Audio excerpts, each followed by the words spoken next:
James Dwiggins. What's up, buddy? What's Welcome up, back my to the friend? show. Excited to be here. It's been a while. It has been a second. It has been a good second, but that's good, man. A lot of stuff kind of develops. So But we I just just had you on our pod, so I got to see you a few weeks ago. So there's it's not that. like we're not hanging out. We Yeah. just haven't had you on the pod Yeah. lately. Yeah. No, let's dive right in there. With all the stuff happening with this lawsuit, the court, Wait, which one?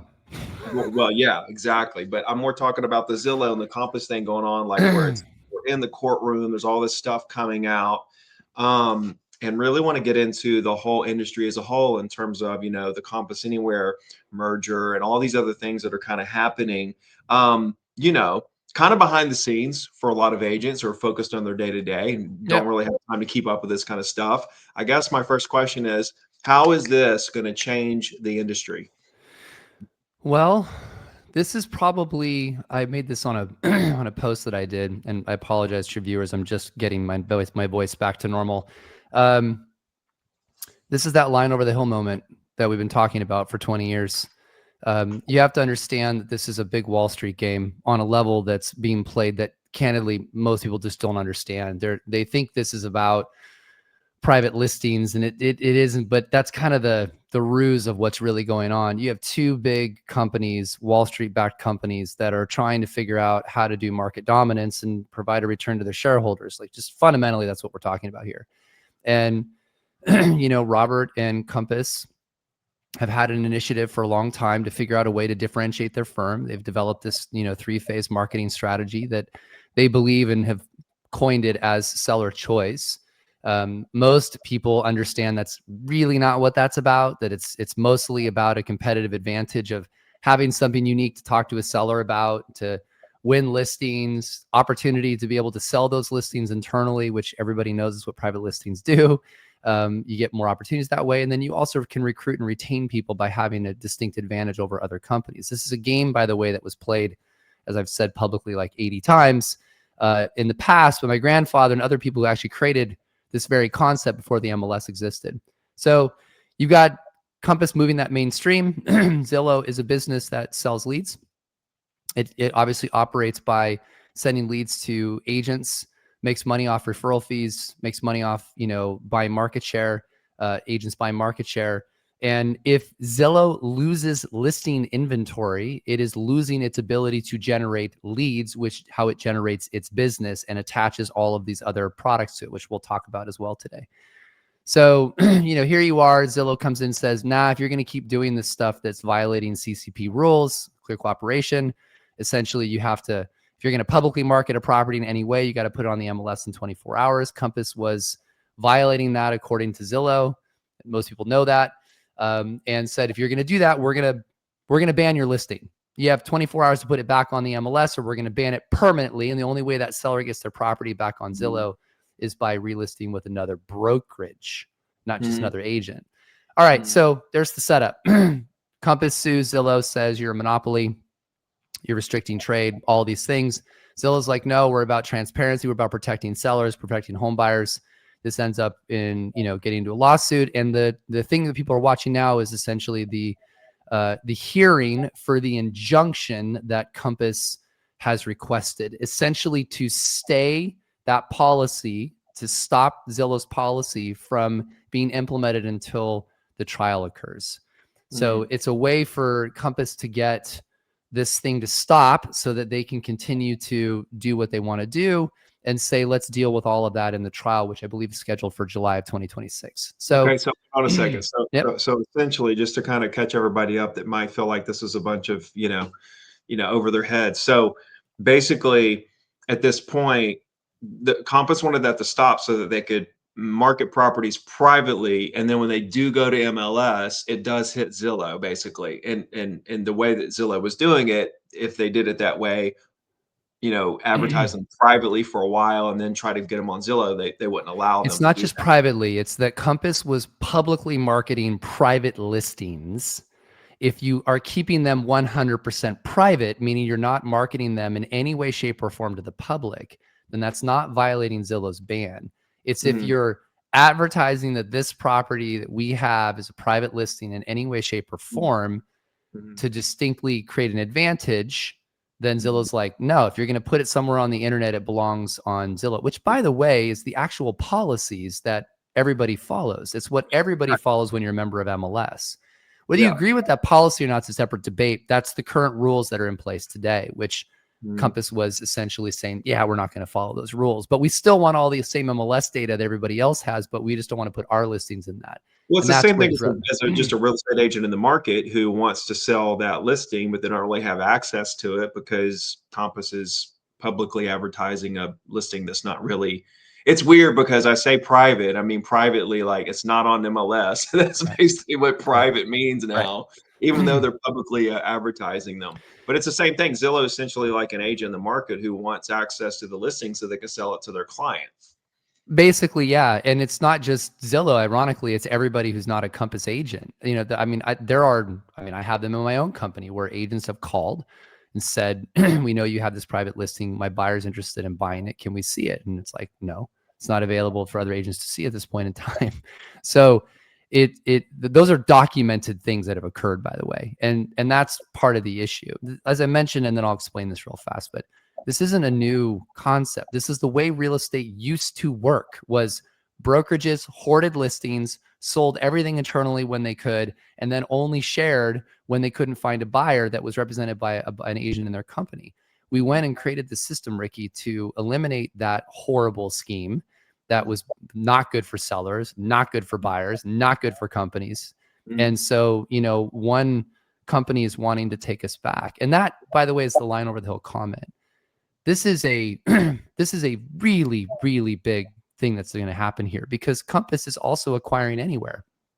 So Compass is buying the largest real estate company in the world. Combined company will be like 310 or 340,000 agents worldwide. Imagine how big that private listing network would be if they had all these other brands that were part of it as well.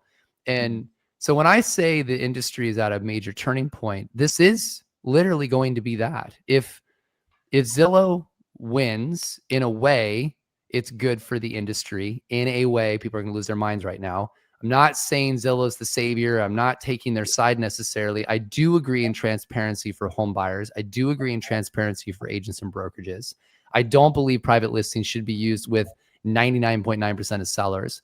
My own personal opinions. But if you want a world where 3 or 4 companies control all the listing inventory and you can't see what's for sale, let this continue down the path it's going, and that's what's gonna happen. So what the big one though, that's what happens if Compass wins this, to be clear. They're gonna go down this path. You're gonna see big companies get bigger. You're gonna see small independents struggle. Buyers agents leave brokerages that don't have a lot of inventory in their market. They go work for a company that does because they need to be able to sell properties. And you see this massive roll-up game. That is, by the way, already started. That track is happening right now behind closed doors. These conversations are already occurring by large companies. What do you mean they're happening? What part of it? I think you'll see, I think to some degree, we've already opened up Pandora's box, and the large real estate companies out there. Look, I have a big company. I'm not as big as everybody else. I'm a mid-sized player, but I'm a top 25 company. And I can tell you that every major real estate company is talking with one another about merging or being acquired or wanting to be acquired or whatever. It's happening. I've had the phone calls. So you got to get big. If you've got a big 800-pound gorilla, I think there'll be 2 or 3, maybe 4 companies that emerge that control 60% of all the inventory in the U.S. That's where we're headed. Right. All the agents go to those companies. Is that what you're saying? Yeah, because if you can't see inventory, if you got a competitor in the market that's got 20% of the listings and they're a member of the MLS too, and you work for a small independent and you can join the MLS to get the other 80%, but you can't see the other 20%. Do you stay at that small brokerage or you go to the brokerage that's got the other 20% to get the entire market? It's just game theory. So I think that's what you see. So in a way, Zillow's actually fighting to allow the industry to have its autonomy of being as big, as small, as any different type of business model as you want, while there's also self-interest, obviously. But I don't think the average agent understands the complexity of what will happen here if this goes down the road that it may likely head. We'll see. Here's the big one, though. I get in trouble every time I say this, but I don't care. The real one is this. How does Zillow respond? And this is the one that should scare the shit out of everybody. If we go down that road and Mhm. you know we have a majority monopoly, I mean how would, but I mean before we go there, like how would that, like doesn't that you know break some kind of monopolistic rules or laws where the government would step in if you have you know that much of a market share? With this administration, They're just like whatever. I'm not ragging on this administration. I'm just saying this administration isn't going to give a shit about any of that. This is all about reducing regulation. So I don't see the Mm, DOJ stepping on anything. You know, they're mm, focused on the Epstein files right now. mm. So um, I don't see that happening. I think that the government will check a box. That's where we are right now, at least for the Then next 3 what? Then years. what? Then what? Then what can stop this? What stops this is a judge and a trial and a jury saying that Zillow is not a monopoly. I think that's a Mm, fairly easy argument to say they're not. And just in general terms, here's the best example I give you when I talk to a lawyer about this. He goes, "Why do you think Zillow is a monopoly?" And I'm like, "Well, I don't, but I'll play devil's advocate."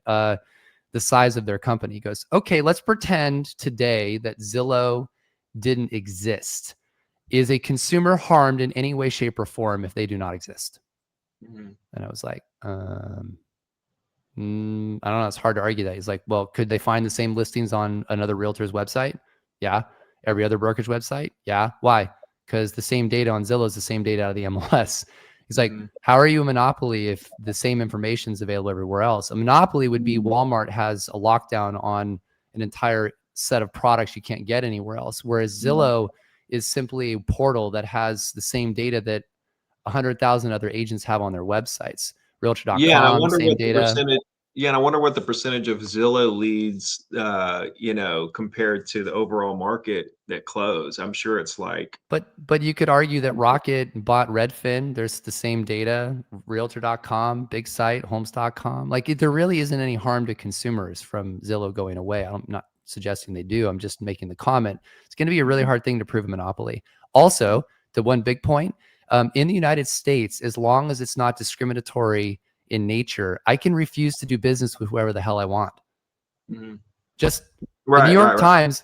I can say I want to place a full page ad in the New York Times with whatever I want, and they can say, nah, I can't sue them and say they're monopoly. right, They right, right, right, they get to right. choose who they do it to do business with. Yeah, you're So saying that that it's not against any rules to say for Zillow to say I don't want to do no, business with you, and I can make no. my own rules, by the way, of who I want to do business with and what listings go on my website, As etc. long Just as we because I have believe all the, just because I'm Zillow and I have all the like more eyeballs than anyone, doesn't mean that I can't decide who I want to do business with. I Everyone. mean, that's a pretty straightforward argument, in my opinion. I mean, we get to Mm, choose who we get to do business with. We can refuse mhm, to do service as long as it's not discriminatory. So this isn't discriminatory. In fact, I think Zillow's arguing for the opposite of that. I think they're trying to say mhm. we want to keep everything available to everybody, regardless of race, creed, etc. So there's some pretty good arguments on Zillow's standpoint. But look, we also lost the trial in this industry and got our asses sued into Well, oblivion where like that's what I was going to say earlier. You know, yeah. it's like, okay, well, what can stop this? A judge, a jury, you know, that you Yep. know doesn't see this as a monopolistic situation. Well, you know, we go back to a couple years ago with the Sitzer I Burnett, agree. and it was Yep. like, what you know, the jury, you know, the general public, you know, on that jury, it was almost just like they didn't really know what was going on. They're just like, It's a yeah, you know, they performance. make too much money, you know, okay, yeah, let them take them down. Yeah. So I I'm mean, like, look, it's a gonna be jury this can be whole swayed either case. way. It's gonna be a replay here. It could be. The jury could be swayed either way, which is why I'm saying I don't know. Um, but you could, if they paint Zillow as the 800-pound gorilla that's trying to stop people from running their business, maybe they could. I don't know. Now here's the important part. And this is the part that people just do not understand. So Zillow has, last I checked, I could be wrong, but about 1.5 billion in cash. Last I checked, Compass has about 100 million in cash. Just big difference in numbers Fill there. that up. Yep. Um, Zillow's market cap is like 4 times the size of Compass. So, I mean, it's a very big company with a tremendous amount of capital and resources. Mhm. Do not underestimate what this company will do in order Mhm. to win. Mhm. So I think that's Mhm. the game you really got to play out here. Let's Yeah. pretend that Compass wins and they get to do this private listings thing. And now that we've seen the inner workings of Zillow's strategy, which is all out in the public, By the way, everyone's like, oh my God, you see Zillow's strategy? Yeah, every company has a strategy for dealing with different things. It doesn't surprise me. But if you pay attention to those strategies and really understand what they're talking about, they've got a bunch of plays they could make, and they're not shy about the fact they would do it. So number one is reward people who are pro Zillow with more business and shut everybody off who's not pro Zillow. Layman's terms, if you work at Compass, we're no longer giving you leads or selling leads to you anymore. And what they'll do is cause the agents that are there who get a large portion of their business from Zillow, would they stay at Compass or would they go to another brokerage? We all know how that would play out. So, gut the competitor, that's a real possibility. You could go all the way to the extent of, PR campaigns, which obviously Robert's trying to do, but this is the one that people have really got to pay attention to. If Zillow is backed into a corner where it can't figure out how to make its business work on its strategy, they've stayed away from being a full-blown brokerage. They're a quasi brokerage to receive referral fees, but they're really not. Like, let's call it what it is. Yeah. But if we've been talking about Zillow becoming a brokerage for 20 years now, oh my God, and I've always said it's stupid that people even bring this up. Like, why would Zillow want to become a brokerage? They get 40% referral fees, no fiduciary, no liability in a transaction. Find me a brokerage in America that has that kind of split. You won't.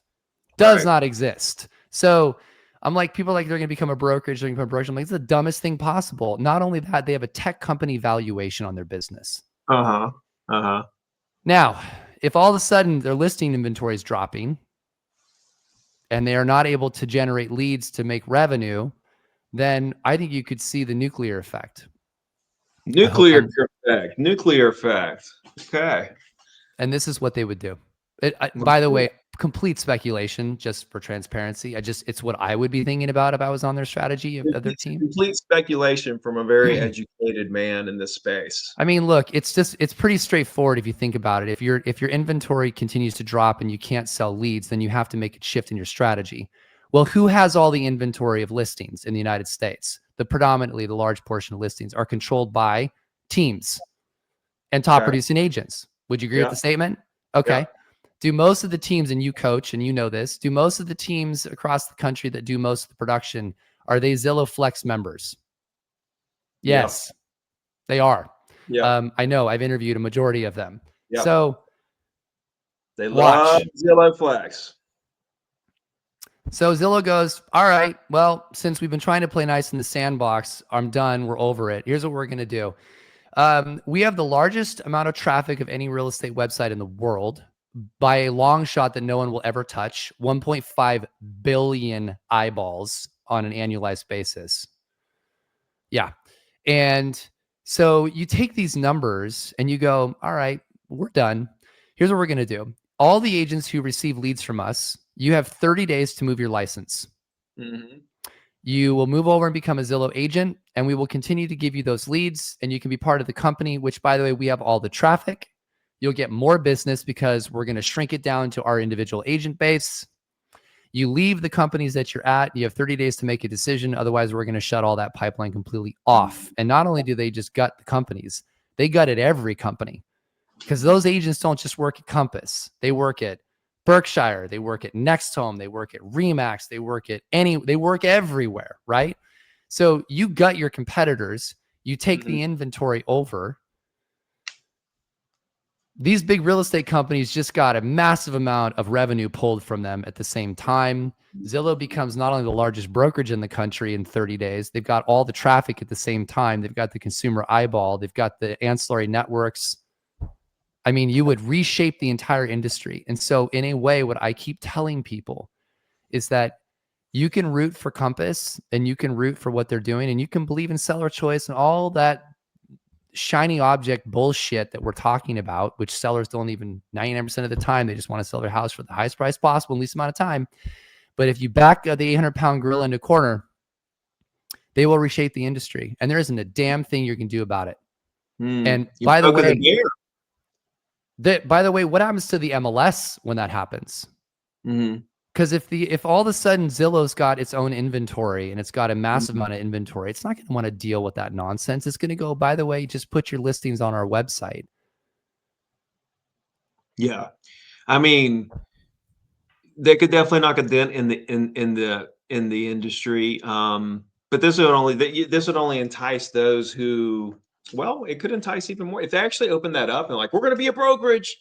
It might actually entice a lot more Go agents. down that rabbit hole, my friend, and think Yeah, about that. Like, go down that rabbit hole, and it is very interesting what they I would guess do. it just Or depends. Like if they're going to bring you on as like an employee, like it never, like what's the splits like? It'd be interesting to know because like you've got the Redfin model, the employee model. You've but got remember, the they've already doing 40% referral fees, and the agent has already got a split at their current brokerage. But I wonder what, but those are for Zillow leads. So they still get, 80, 90%, even more, whatever, depending on their company split on those Sure. non-Zillow leads. For a period of time until the agents are there and everybody's over there, they say, we're going to leave everything the same. Your current brokerage split, we're Mhm. going to carry. We're going to take that portion off all your other business. Our leads you're still doing a 40% referral fee. Nothing changes. And we've all heard that game before. And then I'm in getting 12 into the weeds. Yeah, I'm getting into the weeds with it. The bottom line is that they could, if they said we're open for business, agents can join us, they would probably do really well because they could pull some strings. They could pull some levers. Yeah. Yeah, but here's the big one, Ricky. So you know this. When Compass is doing this acquisition of Anywhere, obviously, there's a certain margin, or what we call breakage in the industry of when you acquire a company, you project a certain amount of agents won't stay. That's just common in acquisitions. Right. So Compass has got a number in there. Hmm. By the way, they've got $4 billion of debt between the combined companies they're Right. taking on. Right. Just And both companies are losing money. my point here is, imagine if Zillow did that and then took all these people, that number, whatever they're budgeting, goes a lot bigger. That company is in deep financial trouble. And by the way, it's not just them, everybody is. I'm just Right. making the point that there's a bigger game going on here than people really truly understand. And you can hate Mhm. Zillow, you can hate Compass, you can hate me for perspective, whatever you want. But there are two companies here vying for market dominance. And how that plays out in either scenario is either going to be, if you like the status quo, then you should be rooting for Zillow in a weird way. If you want things to change, then be rooting for Compass. And that outcome may not be what you thought it was going to be. It's not going to be about seller choice. It's going to be about Zillow's choice in the Mhm. end on how they want to do it. And again, speculation, my friend, but this is, there isn't a company that has more money and more power in residential real estate than Zillow right now. Mhm. Look at the balance sheets of all these companies. Nobody has that kind of cash. By the way, Right. also, Zillow could just go acquire a bunch of real estate companies. Mhm. They could do a Mhm. stock for stock deal and buy EXP. They could buy Keller. That would not be hard for them to pull off. Stone Mhm. Point Capital owns Keller Williams, right? We Mhm. know they're going to want to do something to take that public. That's common knowledge. That's the goal for that company, is not to hold it. They'll take it public. EXP is already publicly traded. It's got a $1.7 billion valuation. Remax is publicly traded. And I think their market cap is like, I want to say like $500 million, somewhere right around there. Yeah. Zillow's Under. market Zillow's market cap is like $15 billion. They Mhm. could buy all these companies. Mhm. My point is, there's just such a bigger thing here than people understand. So, Yeah. Yeah.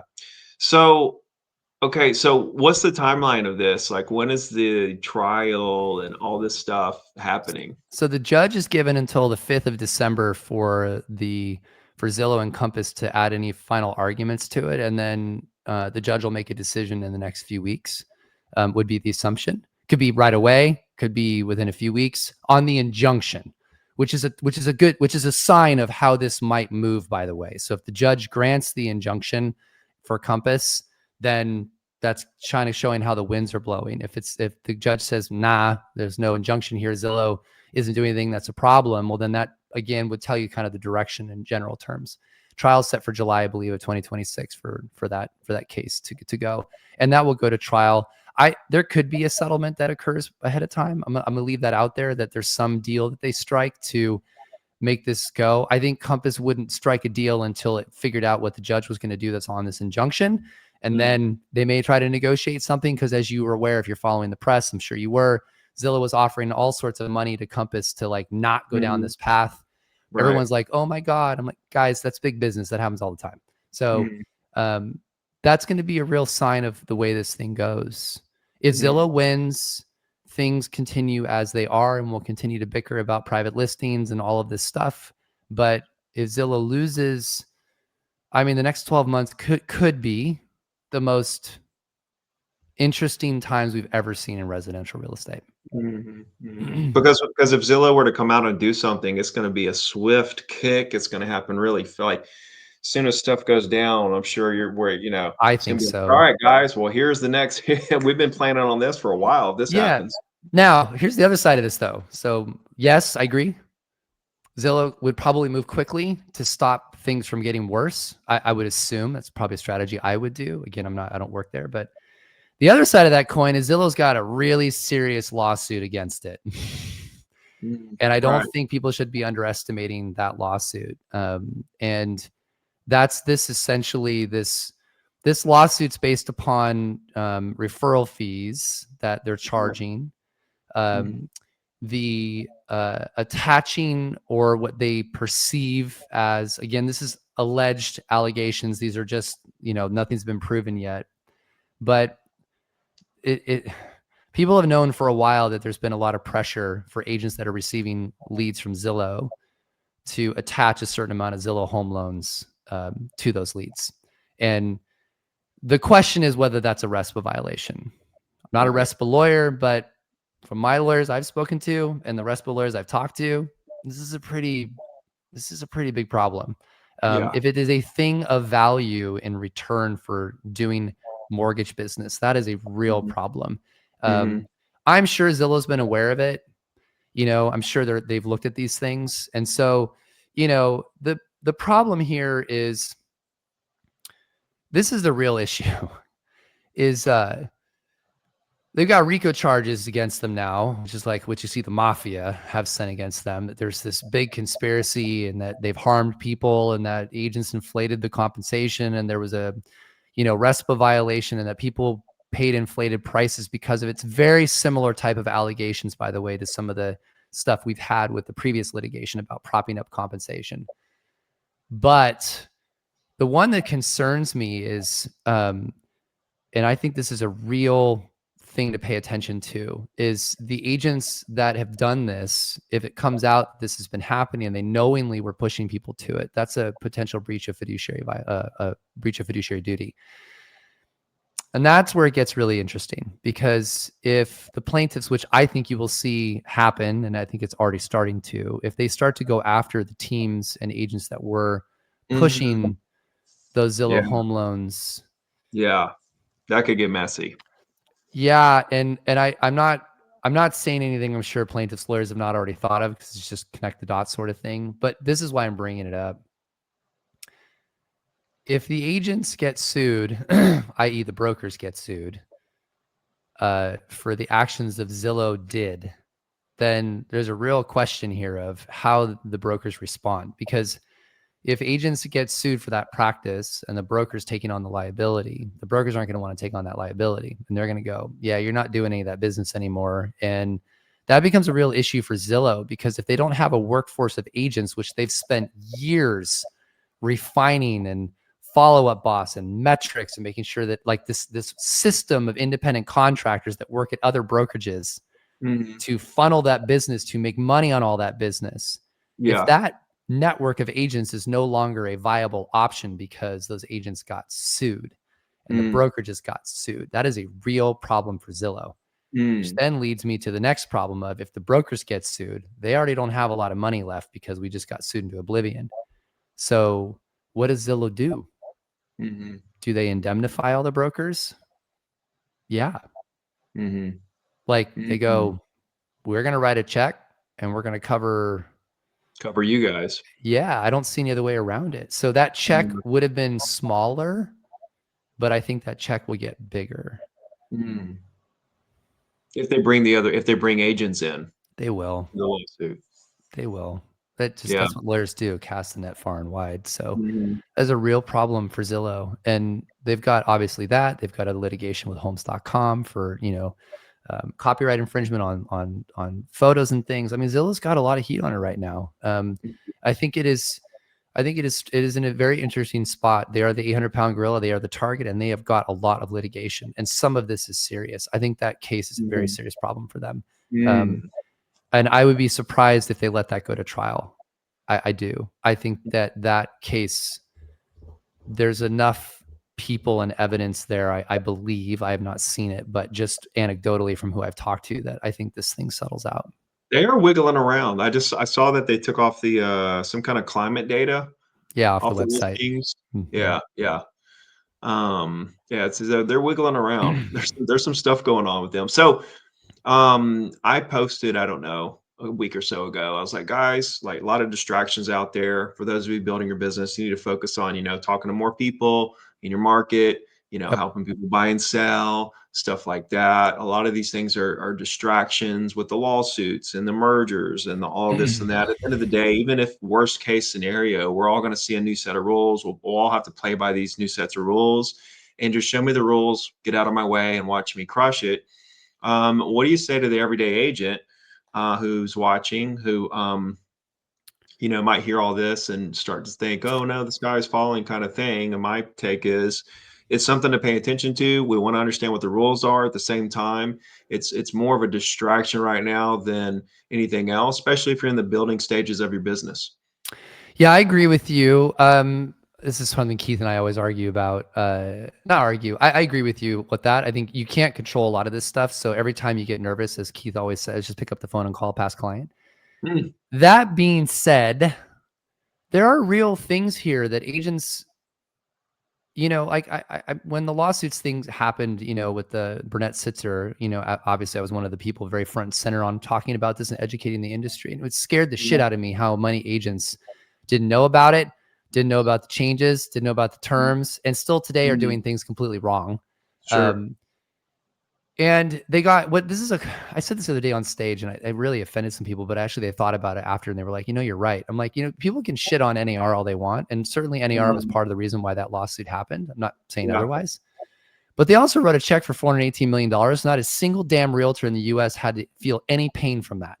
Now you could argue that like, well, my dues did. Sure. And NAR may have caused it for sure, but nobody had to put money out. I did though. I have $2 million worth of legal fees and settlements that all the large companies had to pay in addition to the $418 million from NAR. And what my comment here is this: you can't just ignore this stuff anymore, because if you know that what you're doing is a violation of your fiduciary duty, then stop effing doing it. Like if you know that you're pushing boundaries that shouldn't be done, or I had this conversation, Ricky, the other day with an agent who's like, well, I don't see why the buyer or seller needs to know what I paid out or got paid in a referral fee. Like, it's a really stupid comment. I mean, in a day of transparency, where literally we're trying to move to a world where things are disclosed. I mean, I remember when the mortgage crisis happened in 2008, like we kind of had to move to a place with Dodd-Frank about disclosing fees and help explain things to people. Right. If you as a buyer or seller would want to know how your agent is being compensated, which I don't know a buyer or seller on planet Earth that wouldn't want to know that, then why the hell would you not disclose it? And so here we are. My point is, we had a change to Article 6 of the Code of Ethics at NAR that failed to require disclosure of referral fees. Stupid decision.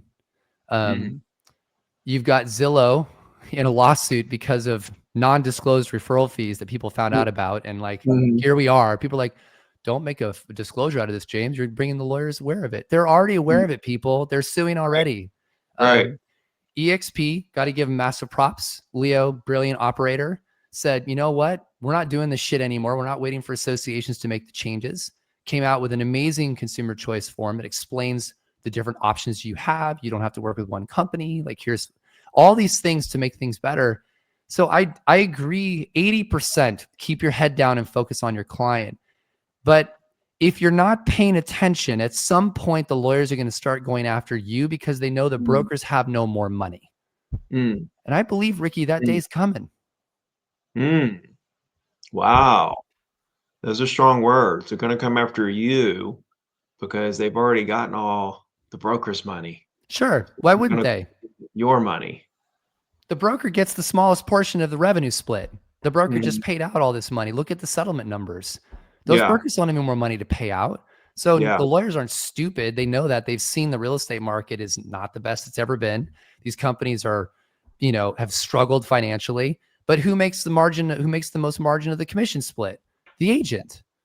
So they'll find a way to pierce some type of umbrella to sue you, and they're going to go after large teams who are doing quite well. And I think people need to wake up. You Mm-hmm. can don't get overwhelmed by it, but be smart. Look at it and go, man, that is just a risk. And I wouldn't like that if I was a buyer or seller. So I probably should make that adjustment in my business. Get smart. Think like a plaintiff's lawyer on what they would do and start to mitigate some of that risk so that your statute of limitations is taken care of in case a lawsuit comes, Oh, Yeah. that's helpful. No, that's great because, where I'm doing this tour around, the Yeah. MLSs around the country, right? Talking about the buyer wave coming next year, and that next chapter of the industry is really going to be founded on transparency. I'm doing a tour around the country. You guys MLSs are all should be signing up for that, man. Ricky's right. class is amazing, by the way. Just plugging you, but Giving yeah. you guys local information about like why this is true in your market in terms of this wave that is coming. And but a big part of the training is that to try to drill this next chapter of transparency home, because that's going to be a big part of it, Huge. I think.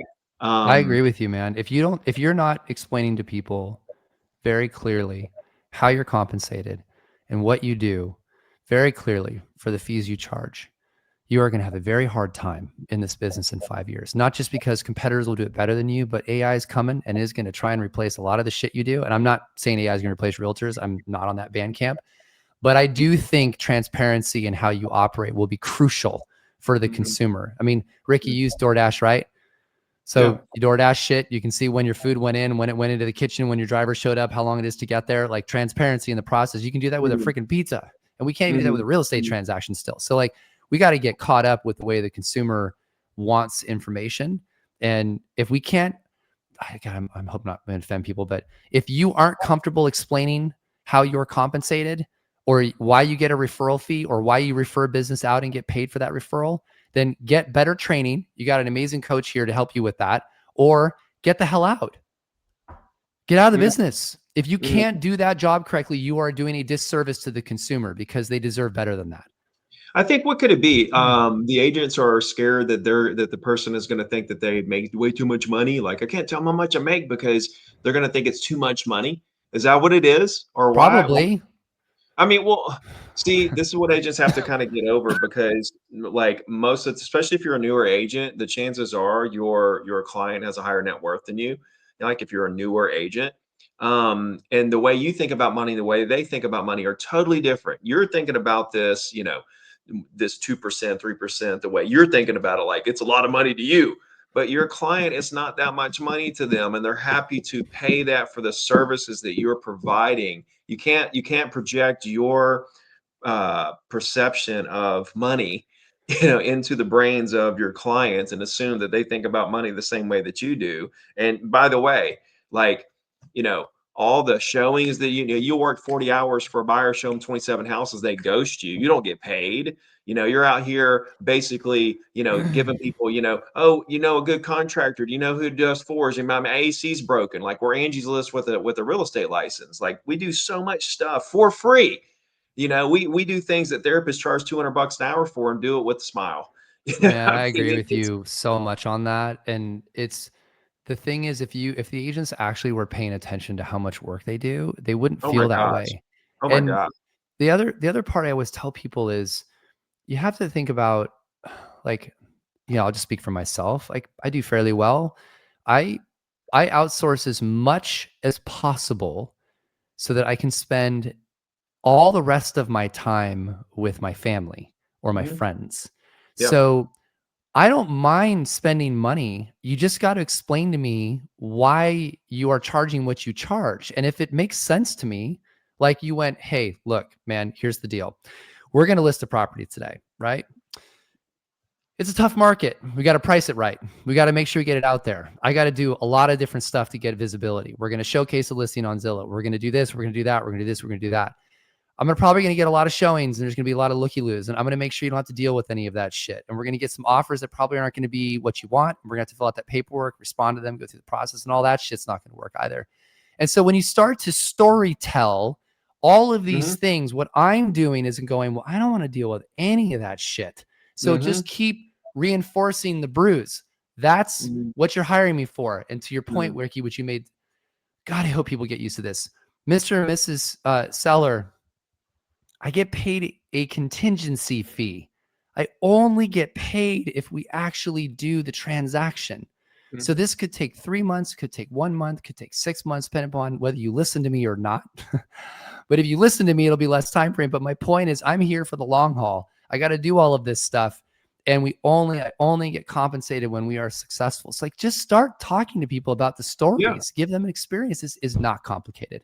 I'm doing this 100% on speculation. I ain't got no backup plan. I don't got no guaranteed salary. I mean, the buyer might back out. You may decide you don't want to sell. Like, I'm going to work for you right now. Like, you pay me by the hour. But guess what? You can say, I can do it that way too, by the way. If you want, I can allocate my time, and I can monitor all of that. And then I can give you an invoice every month like a lawyer. That's certainly an option that we could look at doing if that makes you feel comfortable. But I don't think you'll like that arrangement, because like a lawyer, I'm going to be billing for all my time, all my phone calls, all of that stuff. And candidly, you're probably going to pay more than taking the risk with me. Going to be paying more. Yeah, you don't want to pay by the hour, man. You want to pay a lot more. You want to stick with this commission-based, payment. James, I hear your voice going out, man. Thanks for spending some time with us today, and kind of explaining all this and trying to make it, make the complicated seem more simple, and articulate it in a way that people can kind of digest, and gives us some food for thought, and so we can not be so worried about it, but also pay attention to what's going on. That's what it's all about. Appreciate you coming on, my friend. Thanks for having me. Talk to you soon. You got it.